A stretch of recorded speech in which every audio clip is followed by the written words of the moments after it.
Muy buenas noches a todos, todas las personas que están viendo esta transmisión. Bienvenidos. En este momento queremos compartir con ustedes una parte muy chévere que trabajamos nosotros o que muchas veces la hacemos en nuestros campamentos, que en algún tiempo, no sé si todavía, ahorita me corregirán Eider o Mauricio, algún tiempo se le llamó la hora del duende y ahorita pues con toda la celebración del cumpleaños del grupo y también el escultismo en Caldas, pues queremos como participar y tener una pequeña muestra de eso. Entonces, para eso pues voy a contar el día de hoy con tres contertulios maravillosos, fabulosos, con los que pues queremos que tengamos un rato muy agradable y muy chévere. Entonces, pues le doy la palabra a cada uno de ellos para que muy brevemente nos presentemos y pues podamos continuar con el resto. Bueno, buenas noches para todos. Yo soy Óscar Tavares. Entré en el grupo 1 en 1986 y estuve aproximadamente hasta el 2005. Hoy soy veterinario y vivo en la ciudad de Guarne. Y bueno, aquí estoy listo para disfrutar un rato con ustedes. Bueno, muy buenas noches para todos. Un saludo muy especial. Quien les habla, Mauricio Tavares Potosí. Ingresé al grupo Primero Champañá en 1984. Estuve por espacio de cerca de 17 años. Me retiré y volví y retomé labores hace 8 años aproximadamente. Y pues no, bienvenidos a la hora del duende. Bueno, muy bien, agradecerles la participación tanto a Oski como a Mauro y indudablemente a Andrés. Y pues nada, también ingresé en el movimiento Scout en el año 1994 aproximadamente, continuos. He estado vinculado en diferentes etapas de la jefatura y en ese momento hago equipo con Mauro y con otros dos scouts o scouters en la comunidad. Y pues me dedico en ese momento a ser docente y pues también indudablemente muy contento de compartir, como bien lo decía ahorita Mauro, la hora del duende. Esperemos pasar un rato muy agradable y que todas esas historias que hemos construido se vuelvan y se repliquen, es más, que se conviertan en la memoria colectiva de nuestro grupo. Muy bien, Edir, muchas gracias. Muchas gracias a todos. Mi nombre, también me presento, mi nombre es Andrés Ocampo. Estuve en el grupo aproximadamente desde el año 88 hasta el año 2003, más o menos, 2004. Pues estuve en la tropa, estuve en el clan, fui dirigente de manada, fui dirigente de tropa también. Estuve también vinculado a la jefatura del grupo. Digamos que anclado a la piel y al alma del grupo, ¿cierto? Como todos los que están aquí presentes. Ahorita pues me dedico a trabajar en el área de la geología. Soy geólogo de la Universidad de Caldas y bueno, encantado de tener la oportunidad aquí con mis compañeros y amigos de hace muchos años de poder conversar un poquito y ya entrando también un poco en materia, compartir con todas las personas que están viendo esta transmisión lo que es la noche del duende o la hora del duende, ¿sí? Y empezamos haciendo una muy pequeña introducción en campamentos. Siempre la última noche, y quizás era la última actividad de esos campamentos, nos quedábamos al pie de la fogata empezando a contar historias, ¿cierto? Las noches, digamos, la atmósfera de esas noches eran propicias para empezar también a contar historias que muchas veces no tenían explicación, ¿sí? Entonces contábamos historias de las que nos pasaban en campamento, que eran muchas, ¿sí? O en actividades que nosotros hacíamos como scout. Y también algunas otras personas simplemente contaban anécdotas que habían contado que quizás no tenían explicación o eran un poco, digamos, de suspenso o inclusive de terror, ¿cierto? Entonces, la idea es que esta noche podamos nuevamente contar algunas de esas historias y compartirlas con todos, ¿sí? Vamos a arrancar de una vez con la primera historia. Yo recuerdo una que voy a contar rápidamente de un campamento que se acuerda bien, Poto, que fue en Cartago, en el sitio que llamaban Piedras de Moler. Piedras de Moler, sí, ¿cierto? Piedras de Moler, sí. Piedras de Moler. Y desde que llegamos, yo no recuerdo exactamente si fue el dueño de la finca o alguien ahí de la zona, nos indicó un árbol que quedaba al final del potrero donde estábamos acampando, y era un árbol de totumo, ¿sí? Y ese árbol le llamaban el árbol del ahorcado, porque históricamente en algún momento alguien se había suicidado ahí y se había ahorcado, ¿cierto?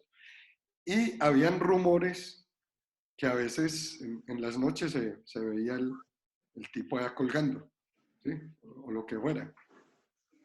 Pues resulta que estando con mi amigo Santiago Franco, estamos durmiendo en la carpa, pues donde estamos los más tomacitos, creo yo, en ese momento y de la tropa, ¿sí? Los más inexpertos.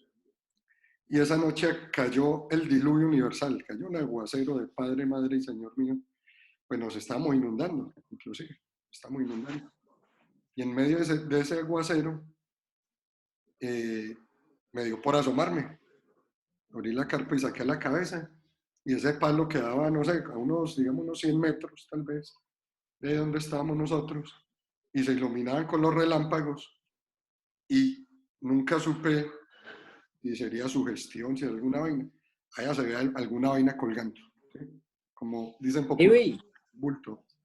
¿usted recuerda de qué color eran los rayos que cayeron esa noche? Porque fueron unos rayos violentos. Como Diferentes. azulosos, ¿no? Como azulosos. Sí, y en algunos momentos las descargas eran tan fuertes que daban unos visos de colores. Nosotros apreciamos, no sé si era por el totumo o por el ahorcado, Mm, pero la verdad es que se alumbraba el campamento y se veían unas sombras tenebrosas de los demás árboles y chamizares que habían en el sector. sí. No, eso, digamos, el cuadro en ese momento, apenas para una película de terror, como dicen por ahí. Y inclusive me acuerdo que le llamé a Santiago en ese momento para que se asomara a mirarlo. Nosotros veíamos algo, yo no sé qué era, había alguna vaina, un bulto. Y ya pues, digamos, no fue un periodo de tiempo largo, cayó un 2 o 3 rayos, no sé, y se vio, ya después no se vio más. Entonces, quedamos con la duda y como dicen por ahí en los programas paranormales, juzguen ustedes, ¿cierto? Eso pues puede ser producto de su gestión, puede ser muchas cosas, pero son cosas que pasan en campamento. No se puede descartar nada, ¿cierto? Oiga, Piwi, ligado a eso que usted acaba de decir también, pues una historia particular de las múltiples cosas que a uno le suceden cuando se va de excursión o cuando se va de campamento, lo compartíamos en estos días con el equipo de comunidad, más o menos el año 1999 en Santágueda. Recuerdo que usted era el jefe de tropa en ese momento y nos fuimos, nos prestaron una finca en Santa Águeda, una finca muy cómoda, una finca muy bonita, tenía todo lo que una persona para vacacionar desearía, ¿cierto? Zonas verdes amplias, una piscina espectacular. Y pues el campamento tenía un tinte entre campamento y campamento de descanso. Y yo recuerdo que recién, pues, estaba El yo, Docha, lo llamamos en esa época de... campelocha, exactamente. O sea, un campelocha que trae sus historias también. Uno diría que se va a descansar y pues en últimas terminan inclusive sucediendo cosas más interesantes que si fuera un campamento normal de trabajo. Y en ese campamento Recuerdo que ahí estaba Ricardo, estaba Leonardo Latorre, estaba Jorge, estaba Ángel David Silva. Era como el equipo de barras blancas, guías y subguías. Y Unas una plagas. noche, sí, era un equipo bastante diverso, ¿no? En términos de maldad. Yo creo que crecimos alrededor de varios maestros de las maldades.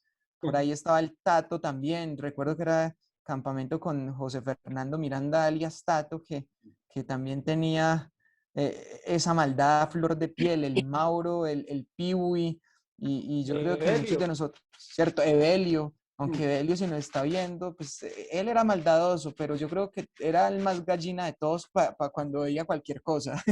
Historias de Evelio hay muchas, ¿cierto? Ha marcado historia en las historias del Evelio.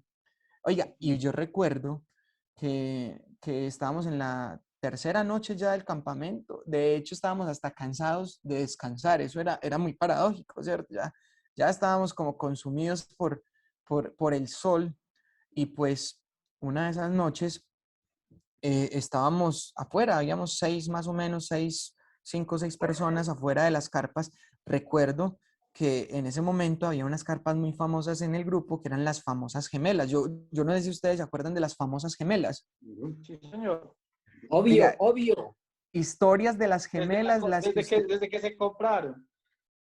imagínense, y estábamos hablando carpas finas y esas, ¿cierto? Y historias de esas carpas, si esas carpas hubiesen podido hablar, contarían mejores historias que las que estamos hablando nosotros acá. Pero, oiga, pero resulta que esa noche, pues era una noche como rara, no sé, o sea, todo como que se confabuló. Y pues resulta que nosotros en un momento de la noche empezamos a escuchar un lamento, pero muy, muy lejos. Yo recuerdo que la finca era un poco más adentro de la carretera principal y el lamento se escuchaba en la carretera principal. Bueno, pues nosotros como que, uy, bueno, ¿qué pasó aquí? Sí, porque pues era un llanto prolongado además y bueno, pero no le prestábamos mucha atención y seguimos hablando, seguimos tertuliando cuando ese llanto empezó a hacerse más evidente y a acercarse al lugar de campamento y lo escuchaban más cerca. Oiga, no, llegó el momento donde el llanto como tal empezó y llegó a la portada de la finca. Ya todos dijimos, fue madre, se nos metió acá la llorona. Yo no sé qué fue lo que sucedió, pero era un llanto bastante profundo y llegó un momento donde se quedó en silencio y ese silencio, como que ese silencio es ensordecedor porque uno espera que algo le aparezca al lado, atrás, al frente, cuando de un momento a otro empezó el llanto y lo escuchamos en la piscina. Pues después de que lo escuchamos en la piscina, yo no sé ni en qué carpa quedé yo durmiendo, nadie volvió a salir de las carpas al otro día y quién va a salir a mirar. Teníamos, yo me acuerdo que guardia y nadie salió porque ese llanto fue tan prolongado ahí al pie de la piscina que, que nadie quiso salir. ¿Sí? ¿Qué, qué pasaría? Pues como bien lo dice Piwi, no sabemos si fue obra de esa creación mental que nosotros hacemos o fue obra maquinada de ciertos personajes que teníamos. Lo cierto es que ahí se terminó la tranquilidad de nosotros porque escuchamos ese llanto ahí cercano, muy cercano, y de pronto nos quitó esa tranquilidad y todos terminamos durmiendo en carpas diferentes, ¿sí?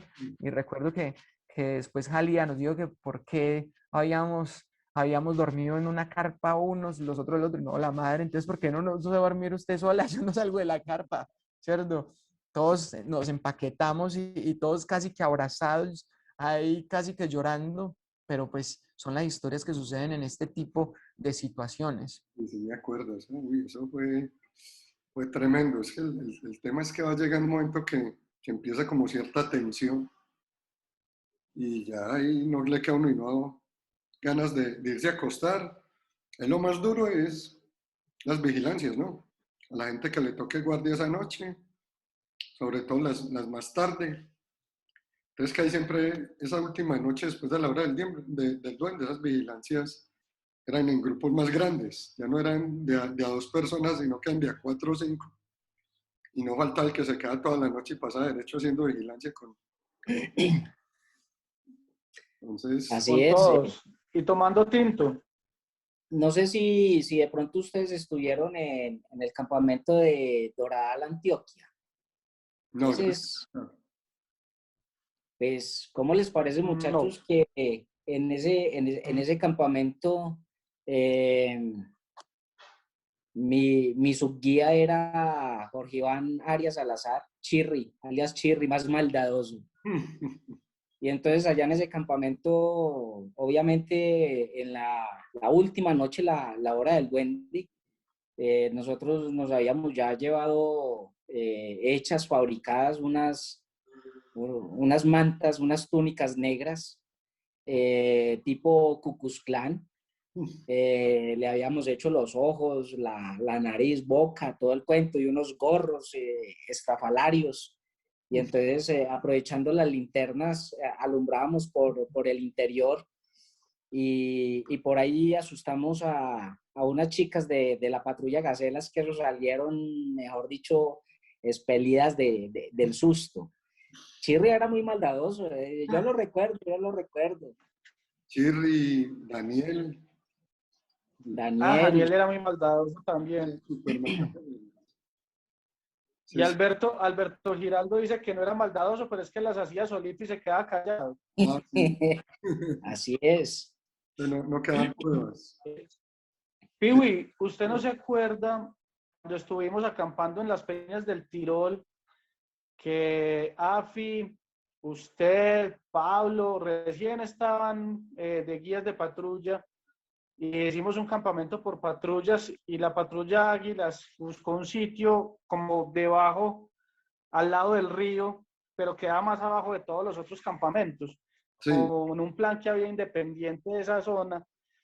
Y la noche que salimos a contar todas estas anécdotas y todo esto, estaban hablando de las brujas que hacían trenzas en las colas de los caballos. ¿no? Y por allá todas las noches pasaban unos caballos y los caballos pasaban y seguían su camino y no se quedaban en el campamento. Pero esa noche algo muy extraño hizo que los caballos, desde que empezaron a echar los cuentos y todo, se quedaran muy cerca.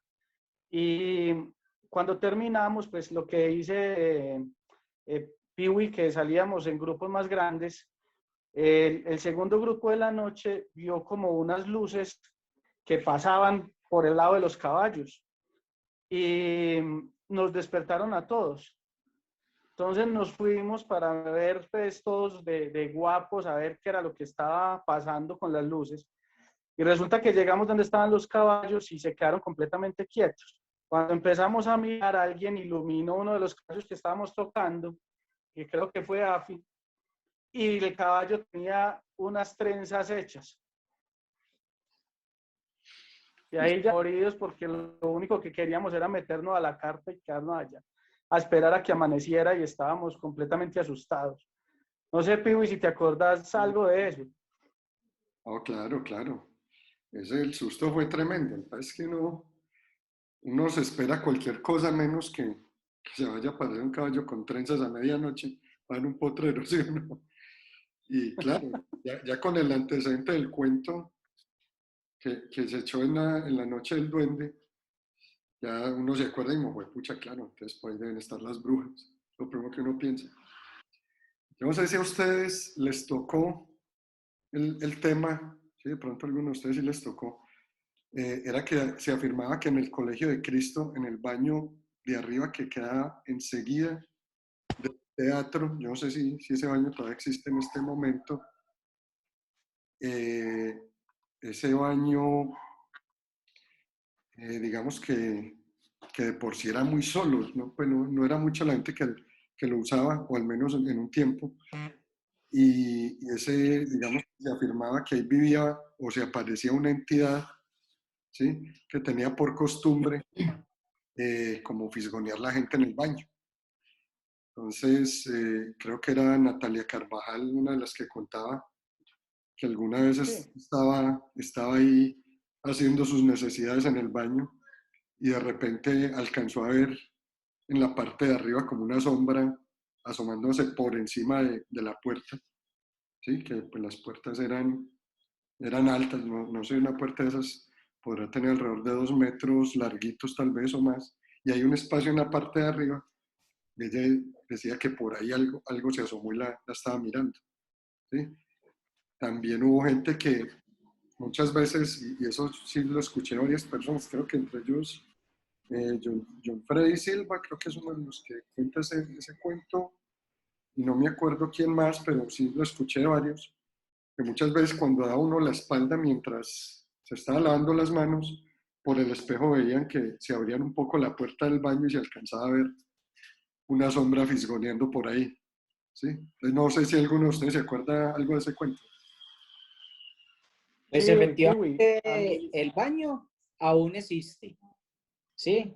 El baño todavía está en el mismo lugar de siempre y obviamente con una iluminación muy pobre hacia el exterior, lo que hacía que cuando uno fuera a ingresar a ese baño sintiese pues alguna situación de palpitación ligera Sí, en su frecuencia cardíaca porque los pelos a uno se le colocaban de punta, sí, pero sí era muy particular escuchar comentarios acerca de esa situación paranormal en ese baño del colegio.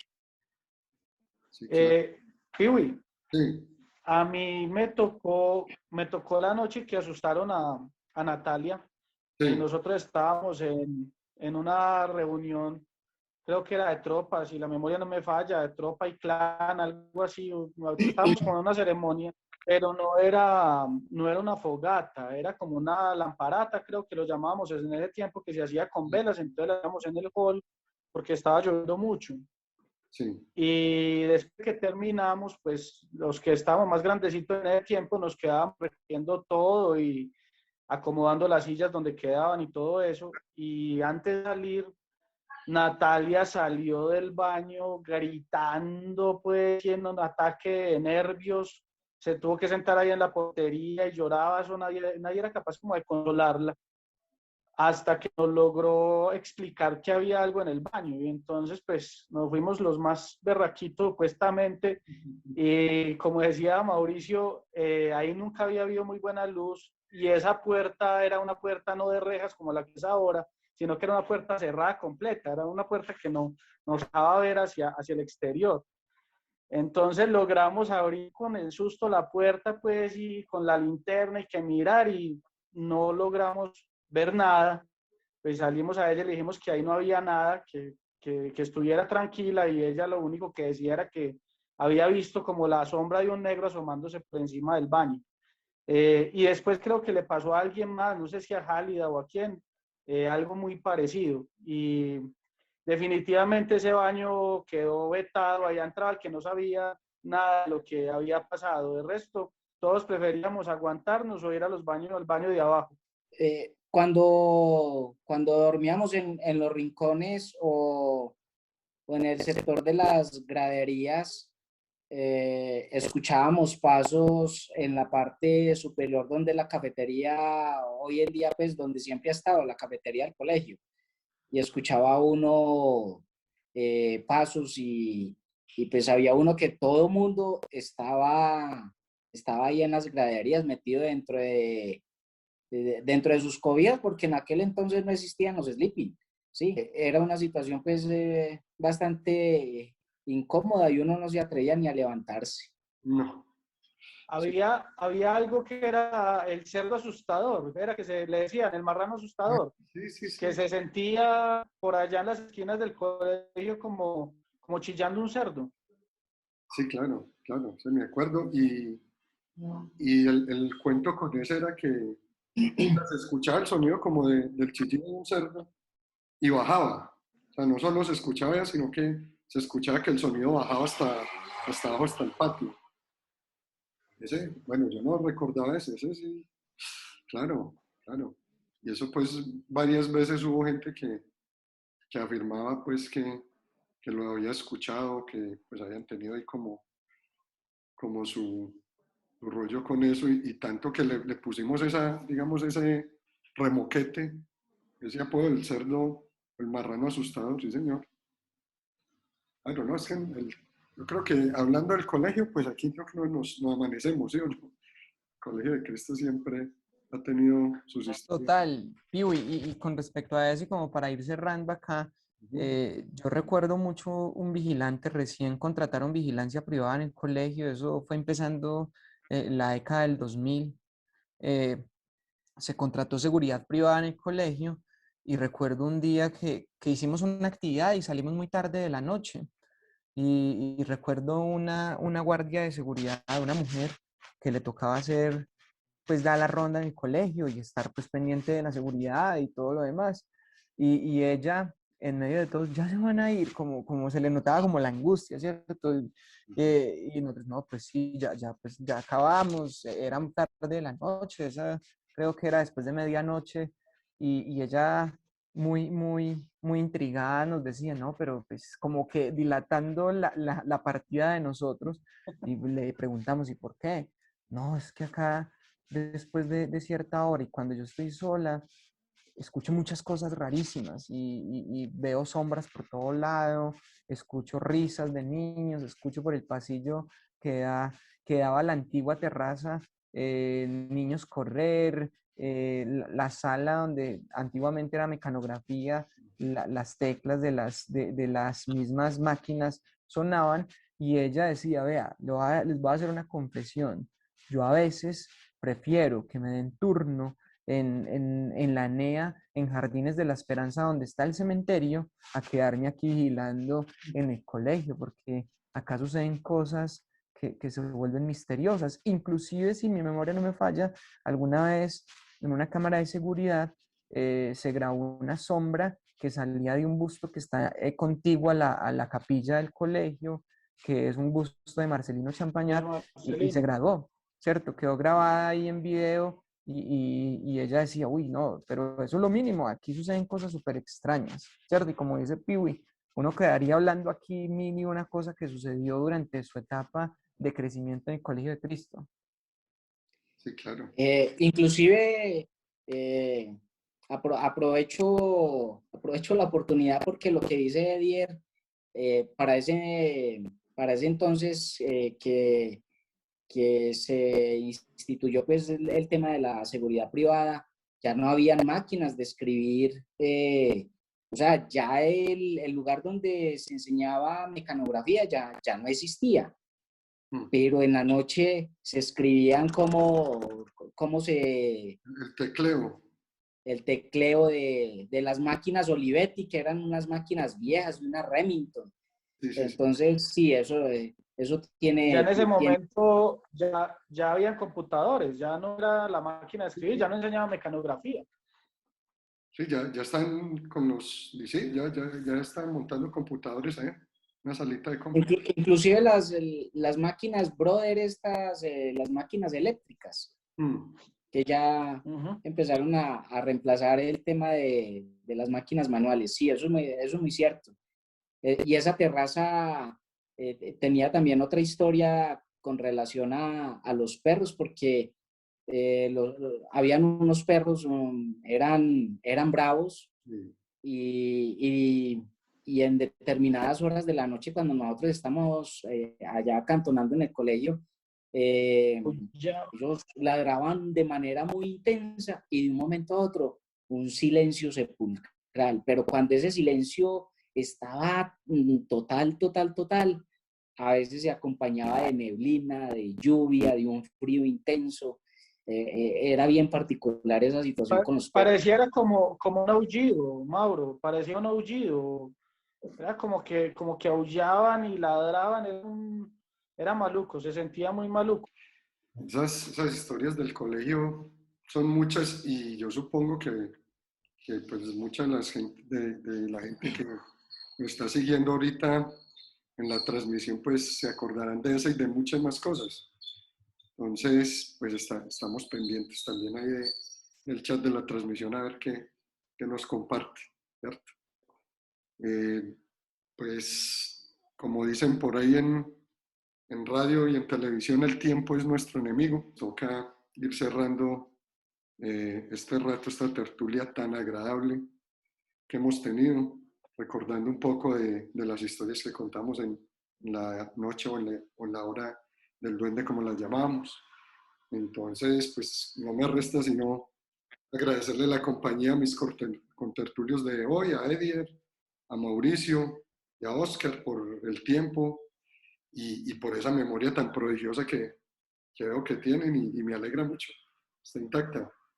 ¿Sí? Entonces, les agradezco mucho. No sé si quieren de pronto cerrar la transmisión con algo. Un saludo especial a todo el grupo. Espero que disfruten mucho estos 80 años y que continúen por esa senda del escultismo y formando nuevas generaciones que realmente aporten a la sociedad. Un abrazo para todos. Gracias. Edier. No, Piwi, agradecerle a usted, agradecerle a Mauro, agradecerle a Oski por este espacio. Sí, esperemos que muy pronto, y como dice la canción, junto al fuego, nos podamos reunir, podamos compartir esas experiencias de vida y siempre recordándoles que el grupo somos todos, ¿sí?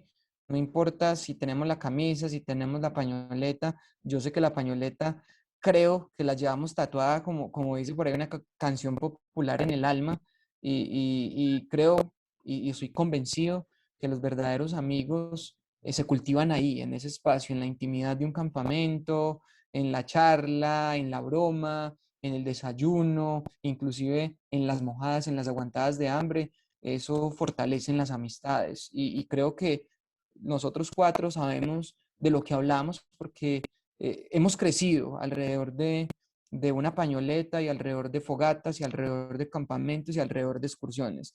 No resta sino también desearles a ustedes unos felices 80 años porque hacen parte activa de nuestro grupo, tanto a Andrés como a Oski que nos acompañan y que nos volvamos a reunir, ¿cierto? Esto es todo un reto y todo un proceso, pero la tecnología también nos acerca. Todos estamos en ciudades diferentes y estamos cerca. Esto es la magia de la tecnología. Sí, señor. Mauro. Bueno, pues para finalizar, un gracias muy especial a la dirigencia del grupo y especialmente a los viejos lobos. Se ha hecho un trabajo espectacular en estos 80 años de escultismo en Caldas. Hago una invitación muy especial a usted, Lobato, a usted, Scout, a usted, Caminante, a usted, Robert, miembros activos hoy del Grupo Primero Champañá, porque tienen una misión supremamente muy especial hacia el futuro. Y es que en 20 años, el centenario de nuestro escultismo en Caldas y particularmente el centenario del Grupo Primero Champañá, serán ustedes los que van a estar allí al otro lado, es decir, desde el lado de la dirigencia. Entonces, una invitación muy especial a que ustedes, los chicos del futuro, del mañana, de la celebración del centenario, pues puedan brindar una celebración magnífica, espectacular y con todo el honor y todo el orgullo de portar la pañoleta y obviamente de pertenecer al grupo Primero Champañá. Con todo el honor, con todo el cariño, muchas gracias a todos que hacen parte de que este grupo sea el mejor. Listo, Mauro. Muchas gracias a todos. Ya con esto pues nos despedimos, agradeciéndole la participación a todos y sobre todo la vinculación a esta celebración de la parte uniformada del grupo, de la parte activa y los que están en este momento poniéndole el pecho a la brisa en el grupo. Que sea esta la oportunidad también para expresarles mis agradecimientos a ellos que van con la posta en este momento. Y hombre, veo que el grupo está muy bien y es algo que me ha alegrado mucho, a pesar de la pandemia, a pesar de todo lo que ha pasado. Me parece genial y los felicito, la verdad. ¿Sí? Entonces, muchas gracias por todo. Nos despedimos, quedamos ya en manos del maestro de ceremonias. Muchas gracias. Hasta luego. Luego. Luego. Y ahora vamos a tener el aporte de dos personas de la comunidad Sherpa que nos acompañan el día de hoy. Son ellos María Isabel Arbeláez y Martín Ospina. Adelante.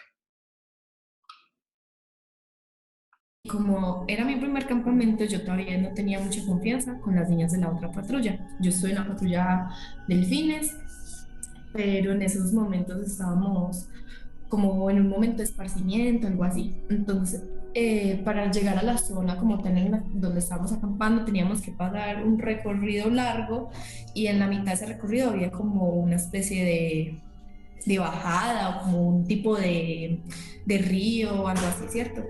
Entonces pasar por ahí obviamente era algo peligroso, era peligroso de día y ahora de noche, ¿cierto? Y sin linternas y sin nada, porque como buena scout en un primer campamento no llevé nada de eso. En ese campamento había baño, pero había baño en una casetica de los dueños de la finca muy alejada. Entonces yo recuerdo que las vegacenas que me hicieron la jugada, ellas iban para allá y les dije que por favor me llevaban y nos fuimos. Entonces ellas se fueron hablando de lo de ellas, normal. Estando allá en la cabañita de los señores dueños de la finca, pues ellas entraron al baño. Cuando ya era mi turno, yo les dije que por favor me esperaran, que yo no tenía linterna para devolverme. No me esperaron, entonces cuando yo salí y no tenía cómo devolverme, la luna estaba prendida, se podía visualizar un poco, pero yo de por sí soy un poquito ciega, yo utilizo gafas. En este momento no las tengo puestas, pero yo utilizo gafas. Y en ese entonces tampoco las tenía puestas. Me tocó devolverme literal, gateando, porque, como les digo, había que llegar a esa parte donde había un hueco, que si uno se iba allá real, entonces había que rodearlo para no caerse allá. Entonces yo solamente me fui pensando en que yo no me podía caer a ese hueco. Y resulta que el susto que yo me pegué fue porque estirando la mano sentí que alguien me agarró, pero obviamente no había nadie. Yo no grité en ese momento, sino que me quedé como más bien como que sentí. Yo solamente veía que al fondo alumbraban las linternas, entonces yo decía, no, yo ya voy a llegar. Y siento la tensión porque empezaron a pitar. Entonces, obviamente, para gritar patrulla tiene que estar toda la patrulla completa y yo bien lejos. No sé cómo me armé de valor de haber estado tirada en el suelo tocando, me fui corriendo, pero alcancé a llegar y cuando llegué, no, yo llegué así, a gritar delfines, a de todo. Eso fue impresionante. Y desde eso no volví a dejar la linterna jamás en la vida, es lo primero que empaco. Mi papá siempre ha sido mucho de contar historias. Y una historia que me contó desde muy chiquito, que me dejó muy, muy impactado. Se encontraba el grupo haciendo un campamento en El Silencio, en Arauca. Una de las noches tenían que armar un fogón, y el fogón había que armarlo en un guadual. Buscaron una zona más o menos abierta y ahí lo hicieron. A los guías, mi papá en ese entonces era guía de lobos, los mandaron a cocinar la comida, mientras el resto de la tropa hacía una actividad más o menos a unos 100 metros. Entonces mi papá fue allá, estaba haciendo sus cosas y eran como cubículos. Mi papá recibió un golpe en la cabeza, pero un golpe pequeño. Cuando se giró, vio que no había nadie y había una piedra en el suelo, una piedra blanca. Se puso a buscar quién de pronto podía haber lanzado la piedra. La recibió de atrás. Al mirar a través del guadual, sobresalía como una luz. Y de esa luz estaba iluminando 3 siluetas de mujer cubiertas por una túnica blanca. No fue capaz de gritar, no fue capaz de nada. Y en el momento en el que salió como del espasmo, se dirigió hacia el cubículo de al lado y le dijeron que también había sentido que le habían pegado con una piedra y en la espalda. Los dos empezaron a hablar de la situación. Mi papá le dijo, acompáñeme, que allí vi como 3 señoras.